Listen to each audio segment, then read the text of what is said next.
నమస్తే, జై శ్రీరామ్.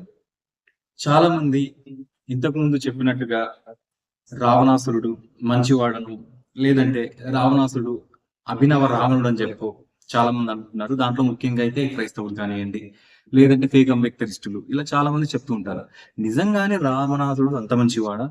మన రామాయణ గ్రంథంలో రావణుడి క్యారెక్టర్ గురించి ఏముంది, తదితర విషయాలన్నింటినీ కూడా ఈ యొక్క వీడియోలో 2-3 పార్ట్లుగా మీ ముందుకు తీసుకురావడానికి ప్రయత్నం చేస్తున్నాము.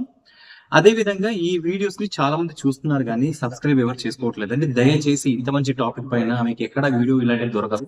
మీరు ఎవరు ఈ వీడియో చూసినా కానీ స్కిప్ అవ్వకుండా మొత్తం పూర్తి వీడియో చూడండి. మంచి ఇన్ఫర్మేషన్ మీకు దీంట్లో దొరుకుతుంది. అలాగే మీ పిల్లలకు కూడా మంచి ఇన్ఫర్మేషన్ దొరుకుతుంది. దీంట్లో మంచి సమాచారం దొరకడం వల్ల అసలు నిజానికి రావణాసురుడు ఎటువంటి వాడనే విషయం కూడా మీకు తెలుస్తుంది. కాబట్టి ప్రతి ఒక్కరు చూసిన వాళ్ళందరూ కూడా ఈ యొక్క వీడియోని లైక్ చేయండి, అదే విధంగా సబ్స్క్రైబ్ చేయండి. ఈ వీడియోకి మీకు ఇస్తున్న తక్కువలో తక్కువ టార్గెట్ ఏంటంటే 100 లైకులు అండి. చూసిన ప్రతి ఒక్కరు లైక్ కొట్టండి. మీరు ఇలా లైక్ చేయడం వల్ల మరింత మందికి ఈ వీడియో అనేది చేరువ అవుతుంది. ఈ వీడియో మీకు పూర్తిగా అర్థం అవ్వడానికి ఇంతకు ముందు మేము రావణ, విభీషణ, శూర్పణఖ, కుంభకర్ణుల యొక్క జన్మ వృత్తాంతం గురించి మేము ఇంతకు ముందు వీడియో చేసాము. ఆ వీడియో కూడా కింద డిస్క్రిప్షన్ లో ఇచ్చాము. ఎవరైనా చూడని వాళ్ళు ఉంటే తొందరగా వెళ్ళి ఆ వీడియో కూడా చూడగలరని మన అంశంలోకి వెళ్తే, శ్లేష్మతకము అనేటువంటి పర్వతంలో నివసిస్తుంటారు విశ్రవసుడు. విశ్రవసుని యొక్క భార్య కైకసి. కైకసితో పాటుగా రావణుడు, విభీషణుడు, కుంభకర్ణుడు ఇట్లాంటి వాళ్ళు అందరు కూడా అక్కడ నివసిస్తుంటారు. విశ్రవసునికి ఇంకొక భార్య ఉంటది, ఆమె పేరు మందాకిని. దాని గురించి వేరే విషయం మాట్లాడుకుందాం, తర్వాత మాట్లాడుకుందాం. ఇక అక్కడ నివసిస్తుంటారు. కుబేరుడు పుష్పక విమానంలో విశ్రవసుని చూడడానికి అక్కడికి వస్తాడు. అతను ఎట్లా ఉంటాడంటే అగ్ని వలె తేజస్సుని కలిగి ఉంటాడు. అలాగే అద్భుతమైనటువంటి వైభవాన్ని కలిగి ఉంటాడు. చాలా ధనాన్ని అతను పొంది ఉంటాడు. అతను ధనానికి అధిపతి. అతన్ని చూసి దశగ్రీవుడి యొక్క తల్లి కైకసి దశగ్రీవుడి దగ్గరకు వచ్చి ఏమంటది అంటే, నాయన, ఆ కుబేరును చూశావా? అతను కూడా నీ సోదరుడే, నీ తండ్రికి పుట్టినవాడే. అతను చాలా వైభవాన్ని కలిగి ఉన్నాడు. అతను చాలా గొప్పగా తేజస్సును కలిగి ఉన్నాడు. అతను మంచి పేరును కలిగి ఉన్నాడు. నీవు కూడా బలశాలివే, నీవు కూడా తేజస్సు కలిగిన వాడివే, కానీ నీకు వైభవం లేదు. అట్లాంటి వైభవాన్ని నువ్వు పొందడానికి ప్రయత్నం చేయి అని అంటది. ఇంకా దశగ్రీవుడు ఏమంటాడంటే, అమ్మా, నేను నా సోదరుడైనటువంటి కుంభకర్ణుడు, విభీషణుడితో పాటుగా నేను నా సోదరుడైనటువంటి కుబేరుడు కంటే ఎక్కువగా వైభవాన్ని పొందుతాను. అలా పొందడానికి ప్రయత్నం చేస్తాను. అది సాధించే నీ ముందుకు వస్తాను నీ ప్రతిజ్ఞ చేసి అక్కడి నుంచి గోకర్ణాశ్రమానికి చేరుకుంటాడు. సాధారణంగా మన పిల్లలు గొప్పవాడు కావాలని కోరుకోవడంలో తప్పులేదు. కానీ ఇంకో వ్యక్తిని చూపించి కంపేర్ చేసి అసలు వాడిలా ఎప్పుడు అవుతావని అంటే అందులో మనకు 2 విషయాలు కనిపిస్తాయి. అందులో ఒకటి ఏంటంటే, మన చిల్డ్రన్ ఇంకా ఎదగలేదనే ఒక ఇంపేషెన్సీ. ఇక రెండో విషయం, నా చిల్డ్రన్ కంటే ముందే వేరే వాడు ప్రయోజకుడు అయ్యాడనే అసూయ, అంటే పొసెసివ్నెస్. దానివల్ల పిల్లల్లో కూడా పేరెంట్స్ కలిగించే 2 విషయాలు కూడా ఉంటాయి. అవి ఏంటంటే, ఓహో, ఆ పర్సన్ లాగా ఉంటేనే నన్ను కూడా ఒక వ్యక్తిగా ఐడెంటిఫై చేస్తారు అన్న మాట అనేది. ఇంకోటి, ఇన్సెక్యూరిటీ ఫీలింగ్ కలిగిస్తాం. పొసెసివ్నెస్ అలాగే ఫియర్ ని పెంచిన వాళ్ళం ఉంటాం. కాబట్టి పిల్లలకు మనం ఏం చెప్పాలి? రామునిలా ధర్మం తప్పకుండా, ఇచ్చిన మాట కట్టుబడి, సాటి మనిషిపై మానవత్వం చూపుతూ, అబద్ధం ఆడకుండా, నిజాయితీగా, ఆల్వేస్ సంతోషంగా జీవించాలి అని చెప్పాలి. ఇలా చెప్తే ఒక చైల్డ్ మంచి బిహేవియర్ కలిగి ఒక గోల్ని పెట్టుకుని విజయం సాధిస్తాడు. కానీ వేరే వాళ్ళతో కంపేర్ చేస్తే మన చైల్డ్ కెపాసిటీని చూడకుండా తిడుతూ ఉంటే, అతను ఒకవేళ విజయం సాధించకపోతే తన పేరెంట్స్ ఎవరినైతే కంపేర్ చేసి చూపిస్తున్నారో వాడిని చంపి మర్డరర్ కావచ్చు, లేదా అడ్డదారులు తొక్కి రాబరీలు చేయొచ్చు. రాబర్స్, మర్డరర్స్, లంచాలు తీసుకుని గుండాలు అయినా కావచ్చు. కాబట్టి మన మాటల వల్ల చైల్డ్ ఎఫెక్ట్ అవుతాడు కాబట్టి మనం జాగ్రత్తగా మాట్లాడాలి. ఉదాహరణకి మొన్నటికి మొన్న బాన్సువాడలో ఒక బాలిక, గురుకులంలో చదివే బాలిక పరీక్షల్లో ఫెయిల్ అవుతాయననే భయంతో తను ఏం చేసిందంటే పైన టాప్ ఫ్లోర్ నుంచి కిందికి దూకి ఆత్మహత్య చేసింది. ఉమ్. కానీ ఆమె యొక్క అదృష్టం వల్ల చివరికి బతికి బయటపడింది. మీరు చాలా అద్భుతంగా చెప్పారు అన్నగారు. ఇక దశగ్రీవుడు, కుంభకర్ణుడు, విభీషణుడు గోకర్ణాశ్రమానికి చేరుకుని వేరే వేరే పద్ధతుల్లో తపస్సులు చేయడం ఆరంభిస్తారు. ఇక మొదటిగా మనం కుంభకర్ణుడు గురించి చెప్పుకుందాం. కుంభకర్ణుడు వేసవి కాలంలో ఏం చేసేవాడంటే పంచాగ్ని తపస్సు చేసేవాడు. 4 వైపులా నిప్పులు పెట్టుకొని వేడితో, అంటే ఎంత వేడి ఉన్నప్పుడు సూర్యుడిని చూస్తూ తపస్సు చేసేటువంటి పద్ధతిని ఏమంటారంటే పంచాగ్ని తపస్సు అంటారు. అలాగే చలికాలంలో నది మధ్యలో నిలబడి తపస్సు చేస్తారు. అలాగే వర్షాకాలంలో వీరాసనం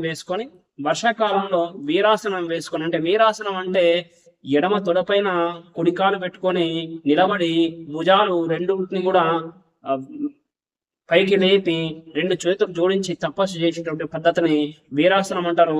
అట్లాంటి వర్షం పడుతున్నటువంటి సమయంలో కూడా ఆ వర్షానికి తట్టుకొని నిలబడి తపస్సు చేస్తుండేవాడు. అది ఎట్లా చేసేవాడంటే ఇంద్రియ నిగ్రహాన్ని పాటించి చేసేవాడు. అలాగే ఈ యొక్క విషయానికి వెళ్తే ఇక అతను ఎవరంటే విభీషణుడు.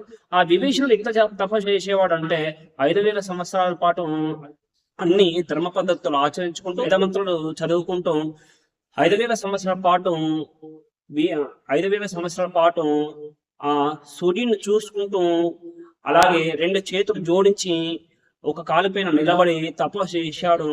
అలాగే 5 సంవత్సరాలు పూర్తయిన తర్వాత ఆ యొక్క విభీషణుడి యొక్క తపస్సు వల్ల పుష్ప వర్షం కురిసింది. అప్సరస్సులు నాట్యం చేశారు. దేవతలందరూ కలతపడ్డారు. 5000 సంవత్సరాల పాటు అత్యంత ధర్మబద్ధంగా వేద మంత్రాలు పాటిస్తూ అది తపస్సు చేశాడు. దాని తర్వాత 3వ వ్యక్తి గురించి చెప్పుకోవాలంటే అతను దశగ్రీవుడు ప్రతి 1000 సంవత్సరాలకు ఒకసారి తన 10 తలల్లో, అంటే తన యొక్క 10 తలల్లో ఒక తలను నరుక్కుంటూ అలా 10,000 సంవత్సరాల యొక్క తపస్సు చేశాడు. ఆ 10వ తల నరుక్కోబోతున్నప్పుడు ఆ యొక్క దశగ్రీవుడి దగ్గర ఆ యొక్క బ్రహ్మదేవుడు ప్రత్యక్షమయ్యాడు. ఆ బ్రహ్మదేవుడు ప్రత్యక్షమైన తర్వాత బ్రహ్మదేవుడు ఏమన్నాడంటే నీ తపస్సుకు మెచ్చాను, ఏ వరమైనా కోరుకో, నీవు కోరుకున్నటువంటి వరాన్ని నేను ఇస్తాను అని చెప్పాడు. అప్పుడు ఆ యొక్క బ్రహ్మదేవుడికి దశగ్రీవుడు ఏమన్నాడంటే నేను కోరుకున్నది ఒకటే, నాకు అమరత్వం కావాలి అని కోరుకుంటాడు. అలా కోరుకున్నప్పుడు ఆ యొక్క దశగ్రీవుడి యొక్క కోరిక సరైనది కాదు అని అనుకొని అతను ఏం చేశాడు, బ్రహ్మదేవుడు ఏమన్నాడంటే నా పరిధిలో అమరత్వం ఇచ్చేటువంటి లక్షణం లేదు, కాబట్టి ప్రతి జీవి పుట్టినటువంటిది చచ్చిపోక మానదు, నీవు కూడా చచ్చిపోక తప్పదు, నేను కూడా చచ్చిపోక తప్పదు, కాబట్టి నేను అమరత్వం ఇవ్వలేను, కాబట్టి ఏదైనా కోరుకో అది కాకుండా అని అడుగుతాడు. అప్పుడు ఆ యొక్క బ్రహ్మదేవునికి కిన్నెరులు, విద్యాధరులు, సిద్ధులు, గరుడులు, నాగులు, రాక్షసులు, అలాగే దేవతలు ఇలాంటి జాతుల వల్ల నాకు ప్రాణాపాయం లేకుండా వరమివ్వు, నాకు మానవులు వానరులు గడ్డిపోచతో సమానం అని కోరుకుంటాడు. అలా కోరుకున్న తర్వాత ఆ బ్రహ్మదేవుడు తదాస్తు అని చెప్పి అతనికి 10 తలలు కూడా అతనికి మళ్ళీ ముడిపించేస్తాడు.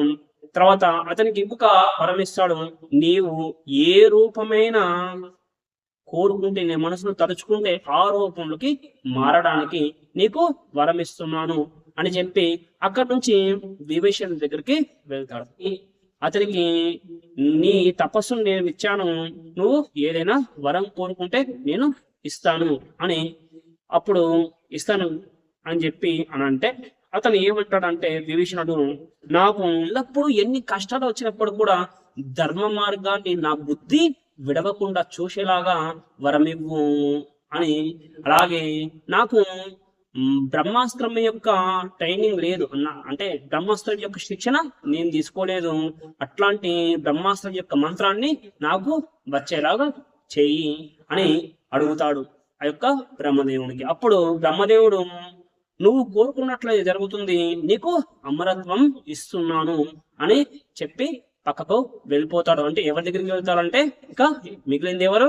కుంభకర్ణుడు. ఆ కుంభకర్ణుడి దగ్గరికి వెళ్తాడు. అలా వెళ్తున్నప్పుడు మార్గ మధ్యంలోనే దేవతలు ఆపివేస్తారు.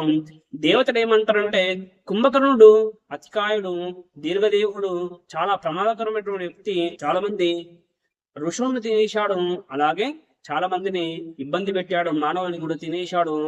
అట్లాంటి కుంభకర్ణుడికి కోరుకున్నటువంటి వరం ఇస్తే అది ప్రమాదకరంగా సంభవిస్తుంది ఈ ప్రపంచానికి అని అంటే, అప్పుడు బ్రహ్మదేవుడు కూడా అది కూడా సరైనటువంటిది అని అనుకొని ఏం చేస్తాడంటే, తన యొక్క మనసులో సరస్వతి దేవిని తలుచుకుంటాడు. అని తలుచుకోగానే సరస్వతి దేవి అక్కడ ప్రత్యక్షం అవుతుంది. ఆ కర్తవ్యం ఏమిటో చెప్పండి అని అడుగుతుంది. అప్పుడు బ్రహ్మదేవుడు ఏం చెప్తారంటే, నీవు కుంభకర్ణుడి యొక్క నాలుగు పైకి చేరి, జిహ్వ పైకి చేరి, అతను సరైనటువంటి వరం కోరుకోకుండా మాయ చేయి అని చెప్తాడు. అలా చెప్పిన తర్వాత ఆ సరస్వతీదేవి ఆ యొక్క కుంభకర్ణుడి యొక్క నాలుక పైకి చేరుకుంటుంది. తర్వాత ఆ బ్రహ్మదేవుడు ఆ రాక్షసుడైనటువంటి కుంభకర్ణుడి దగ్గరికి వెళ్తాడు. వెళ్ళి, నీ తపస్సుకు మెచ్చాను, నీవేదైనా కోరిక కోరుకో అని అడిగితే, కుంభకర్ణుడు, నేను పెక్కు వేల సంవత్సరాల పాటు నిద్రించేటువంటి అవకాశం ఇవ్వు, అలా వరం ఇవ్వు అని కోరుకుంటాడు. తదాస్తు అని చెప్పేసి అక్కడి నుంచి మాయం అవుతాడు బ్రహ్మదేవుడు. ఆ కుంభకర్ణుడు అలా విచిత్రమైనటువంటి కోరిక నేనెందుకు కోరుకున్నాను, నేను ఇది కాదు కదా కోరుకోవాల్సింది అని అనుకుని ఏమి చేయలేక ఏం చేశాడంటే, తన ఇద్దరు సోదరులతో పాటుగా శ్లేష్మతకము అనే వనానికి లేదా ఫారెస్ట్ చేరుకున్నాడు. ఇక్కడ మీరు చెప్పిన విషయాల్లో మనం గమనించినట్టయితే, దశగ్రీవుడు తను అమరత్వం కావాలని కోరుకున్నాడు, కానీ అతనికి అమరత్వం లభించలేదు.